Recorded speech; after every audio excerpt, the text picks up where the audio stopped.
올해 대학 입시는 의대 정원이 크게 늘어나고 자연계열 대학들이 탐구 영역에서 사회 과목 선택을 허용하는 경우가 많아지고 있습니다.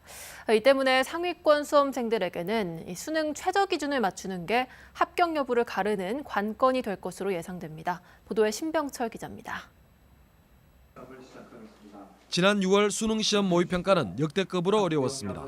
특히 올해는 의대 정원이 많이 늘어나면서 이번 6월 모의 평가처럼 변별력을 높이기 위해 수능이 어렵게 출제될 것으로 전망됩니다.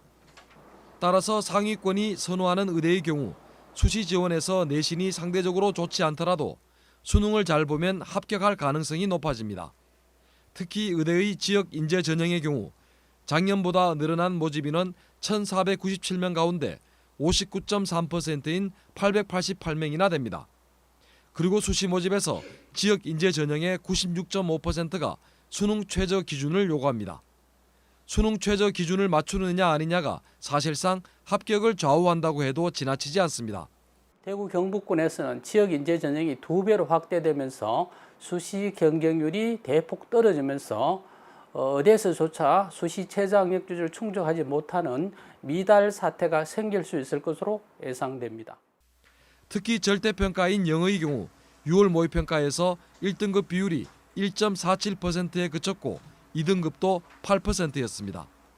지난해 수능에서도 1등급 비율이 4.71%로 국어 수학과 비슷했던 만큼 갈수록 영어가 어렵게 출제되고 있습니다. 예전에는 최상위권 수험생이 대부분 영어에서 1등급을 얻어 수능 최저 기준을 맞추는 데 큰 도움이 되었지만 지금은 달라졌습니다.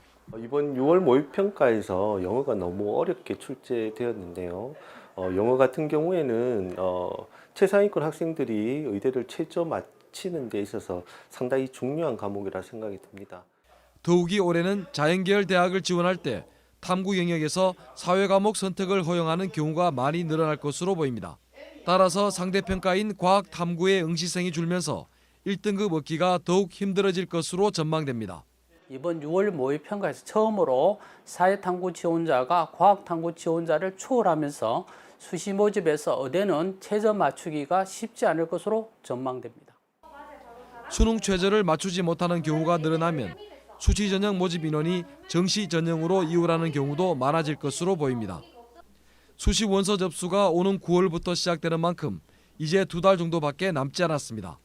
수험생들은 각 대학들의 수시 전형을 꼼꼼하게 따져보고 전략을 세우는 것이 중요하다고 입시 전문가들은 조언하고 있습니다. MBC 뉴스 신병철입니다.